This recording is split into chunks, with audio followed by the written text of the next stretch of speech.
The honourable member for Simcoe North. Mr. Speaker, the Finance Minister's report card is in. Canadians have the highest consumer debt in the G7. Per capita GDP has fallen for 6 consecutive quarters, and Canadians now make $30,000 less than their American counterparts. This is a made-in-Canada per capita GDP recession. And in the face of global trade and economic uncertainty, the Finance Minister's plan increased taxes on energy, on entrepreneurs, farmers, and physicians. So will this Finance Minister reverse her tax increases so Canadians can keep their jobs and investments at home? The Honourable Minister for Finance and Deputy Prime Minister. Mr. Speaker, the Conservatives seem to have an inferiority complex vis-a-vis the United States. But on this side of the House, we are proud to be Canadian. We are proud that the inflation rate in Canada has been within the Bank of Canada's target range all year. We're proud that we have the lowest debt and deficit in the G7, far lower than the United States. And we are proud of our universal single-payer healthcare system, which means Canadians live 4 years longer than our friends south of the border. We're proud to be Canadian. They should be too. Yes, we are. The honourable member for Simcoe North. Mr. Speaker, every day you turn around, it's another scandal coming from this government. We're proud to be Canadian, and we're going to fix it after the next election.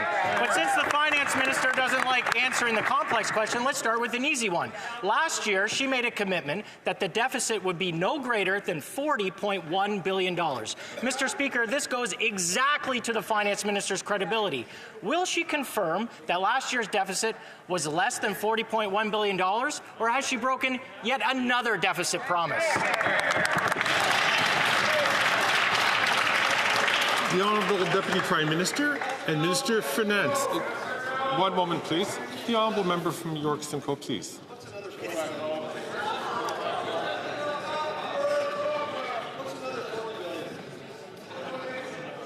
The Honourable Deputy Prime Minister and Minister of Finance. Mr. Speaker, if the Conservatives are so keen on supporting Canadians, as they like to claim every single day in this House, I have a great idea for them. Why don't we together give Canadians a tax break for the holidays? That's right. Why don't we lift the GST on prepared foods so a working mom can pick up a rotisserie chicken on the way home, make it easier for parents to buy toys for their kids for Christmas? If the Conservatives were honest, true to their professed ideals, they would be supporting us in this measure.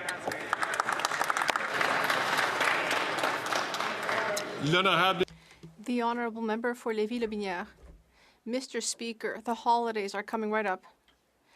But because of inflation, Quebecers are struggling.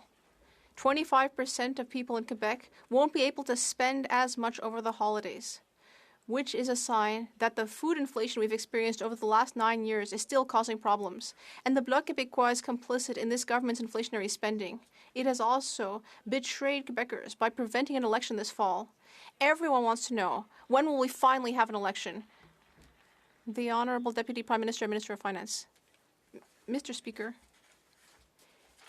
it would seem that the member across the way is not looking at our economic data, because what the numbers show